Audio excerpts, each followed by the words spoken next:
কাকিমা, তুমি কি কিছু বলতে চাও? আমি আর কি বলবো, আমার কাছে যেটুকু প্রমাণ ছিল আমি দিয়েছি। এরপর যদি তোমাদের কাকু বলেন যে এটা একটা সাংকেতিক চিঠি, কাজের চিঠি, তাহলে তো আমার আর কিছু বলার থাকে না। মা দেখো, পুরো বিষয়টা কিন্তু খুব সহজ সরল ছিল, তুমি কিরকম এটাকে জটিল করে দিলে, দেখেছো মা? আচ্ছা আচ্ছা আচ্ছা মা, এবার তাহলে সব ক্লিয়ার তো? এবার তুমি বুঝেছো তো? আর তো তোমার কোনো আপত্তি নেই? আমি তাই ভাবছি, আমিও ভয় পেয়ে গেছিলাম। আচ্ছা, এটা তো প্রমাণ হলো যে বাবার সেরকম কোনো সম্পর্ক নেই। বাবার তোমাকেই ভালোবাসে, বাবার তুমি ছাড়া কেউ নেই জীবনে। তা না হলে একটা মানুষ এইভাবে হাসতে পারে? বাবার সত্যি কথাই বলছে মনে হয়। মা, আমি আমি তোমাকে রিকোয়েস্ট করছি মা, আমি হাত জোর করে রিকোয়েস্ট করছি, সব অশান্তি ভুলে তুমি বাবার জীবনে ফিরে এসো মা, প্লিজ প্লিজ, আমি অনুরোধ করছি তোমায়। ঠিক বলেছিস, ঠিক বলেছিস, অনেক হয়েছে বাবা, আর নয়। ও দেখো বাবা, বাকি জীবন আমরা একটু শান্তিতে থাকতে চাই।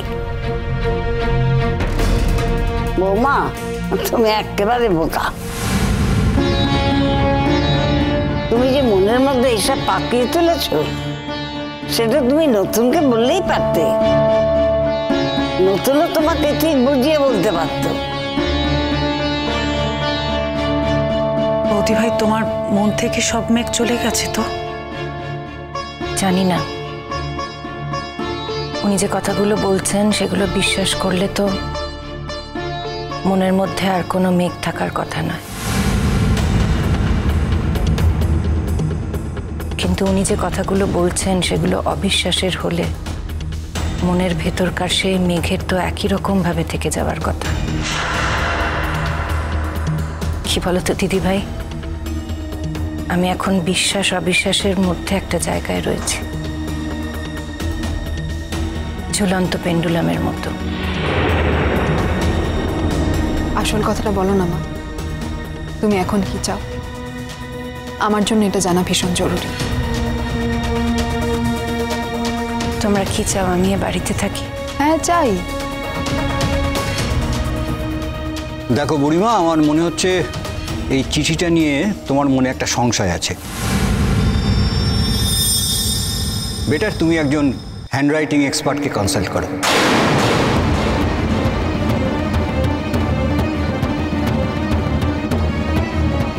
Handwriting expert? হ্যান্ডরাইটিং এক্সপার্টকে কনসাল্ট করে কি করবেন? 20 বছর আগে যারা চিঠি লিখেছিল আমাকে, তাদের খুঁজে বার করবেন? তারা কে কোথায় ছিটকে পড়ে আছে তাদের খুঁজবেন আপনি? তুমি হঠাৎ এত রেগে যাচ্ছ কেন বাবা?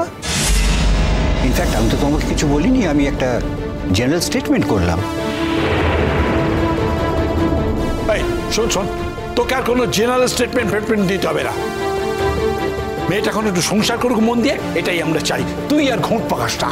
ঘোট পাকানোর কোনো ব্যাপার নেই দাদা, যাতে ভবিষ্যতে আর ঘোট না পাকানো হয় তাই জন্যেই সমূলে বিনাশ করে সেখান থেকে সরে আসার ব্যবস্থা করা হচ্ছে। তুমি বসো বাবা, বসো। ও আস্তে আস্তে সব ঠিক হয়ে যাবে। সংসারে থাকতে গেলে কত ভুল বোঝাবুঝি হয়, আবার মিটেও যায়। না না ঠাকুরপো, তুমি এখন আর এই বিষয়ে কথা বলো না।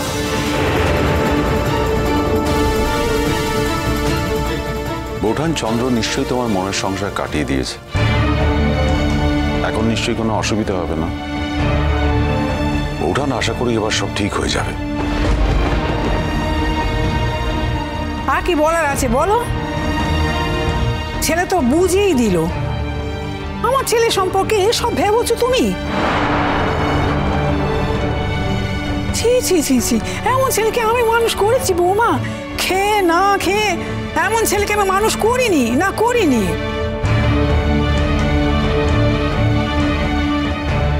কাকিমা, আজ এখানেই তাহলে সবটা ফাইনাল হয়ে যাক।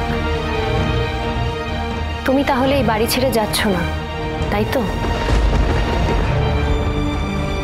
মানে আর তো বাড়ি ছেড়ে যাওয়ার প্রশ্ন নেই, বাবা তো সবকিছু ক্ল্যারিফাই করে দিয়েছে। এরপর মা কেন বাড়ি ছেড়ে যাবে? বেশ, সবার সামনে যখন এটাই প্রমাণ হয়ে গেল যে ভুলটা আমার ছিল, আপনাদের ছেলের নয়, আর আর সবাই যখন এইটাই মেনে নিল, তখন আমি এ বাড়িতে থাকছি। হ্যাঁ, ও স্ত্রী হিসেবেই থাকবো, কিন্তু আমারও একটা শর্ত আছে।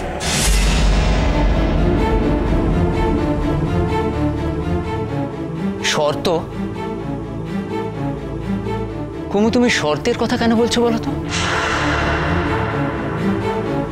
না, স্বামী স্ত্রীর দৈনন্দিন জীবনে বোঝাপড়ার অভাব হতেই পারে, আমি মানি, কিন্তু তখন আমরা পরস্পরের সঙ্গে বোঝাপড়া করে নেবো, বোঝাবো পরস্পরকে।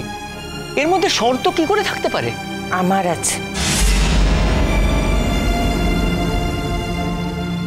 এত কিছুর পরেও তুমি শর্ত দিয়ে চাদর কাছে থাকবে? আমার কথাটা শুনলেই বুঝতে পারবেন বড় মাসিমা। হ্যাঁ, বলো দেখি তোমার কি শর্ত, শুনি একটু।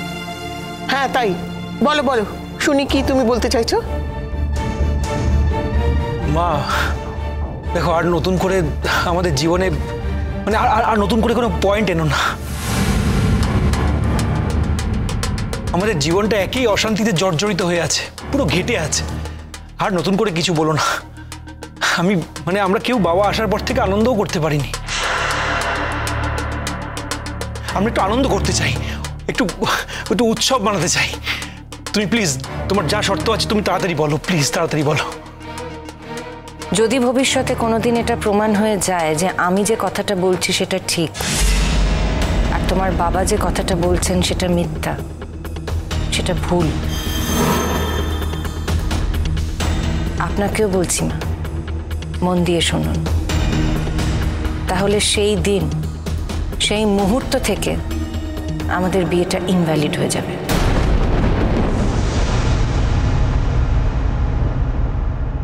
আশা করি আপনারা কেউ আর তখন কথার খেলাপ করবেন না।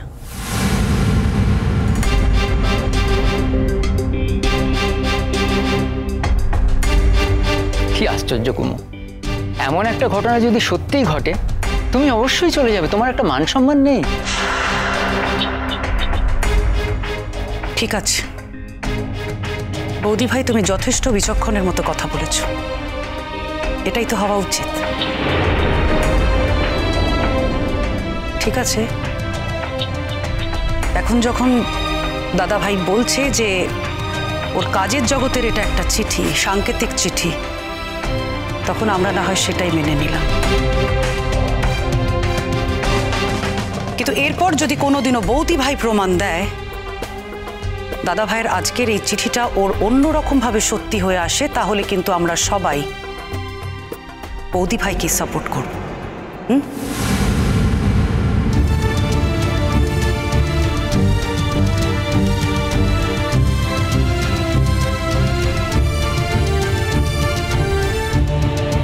এই কথাটা যেন আমাদের সকলের মনে থাকে।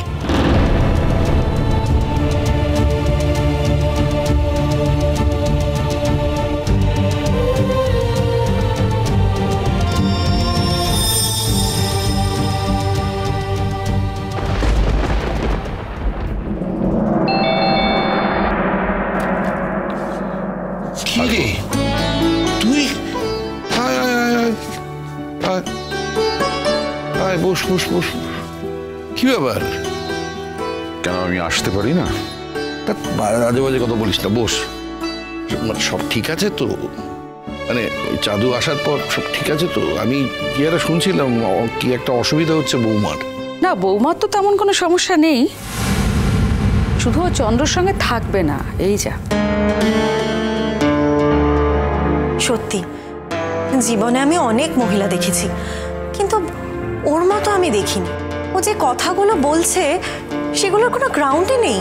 যদি কোনো গ্রাউন্ড থাকে তাহলে সেটা বলুক সকলকে। সলিড গ্রাউন্ড থাকলে সেটা তো সকলকে পরিষ্কার করে বলা উচিত। ওর এইটুকু সৎসাহস তোর থাকা উচিত। অদ্ভুত। চিরসখা হে